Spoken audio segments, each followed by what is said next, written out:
Abraham, கடந்த September 2ஆம் தேதி சென்னை காமராஜர் அரங்கத்தில் நடைபெற்ற ஒரு நிகழ்ச்சியில் சனாதனம் குறித்து விளையாட்டுத்துறை அமைச்சர் உதயநிதி உள்ளிட்டோர் பேசியது சர்ச்சைக்குள்ளாகியது.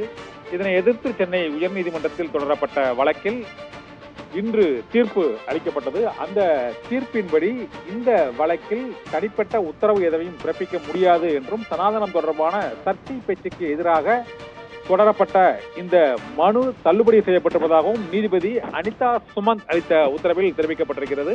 சனாதனம் தொடர்பாக அமைச்சர்கள் உதயநிதி, சேகர் பாபு மற்றும் நாடாளுமன்ற உறுப்பினர் ராசா உள்ளிட்டோர் தெரிவித்த கருத்துக்கு எதிராக தாக்கல் செய்யப்பட்ட மனுவை நிராகரித்து சென்னை உயர்நீதிமன்றம் உத்தரவிட்டிருக்கிறது. சனாதனம் தொடர்பாக சர்ச்சைக்குரிய கருத்துக்களை தெரிவித்ததாக அமைச்சர்கள் உதயநிதி, சேகர்பாபு மற்றும் ராசா எம்பி ஆகியோர் மீது தொடரப்பட்ட வழக்கு விசாரணை முடித்து வைத்திருப்பதாகவும் சென்னை உயர்நீதிமன்ற நீதிபதி அனிதா சுமந்த் உத்தரவு பிறப்பித்திருக்கிறார். இதன் மூலமாக சனாதன சர்ச்சை தொடர்பான வழக்கு இப்போது சென்னை உயர்நீதிமன்றத்தில் நடைபெற்ற விசாரணை நிறைவடைந்து அந்த வழக்கு விசாரணையும் முடித்து வைத்திருப்பதாக உயர்நீதிமன்றம் உத்தரவிட்டிருக்கிறது. ஆபிரகாம்.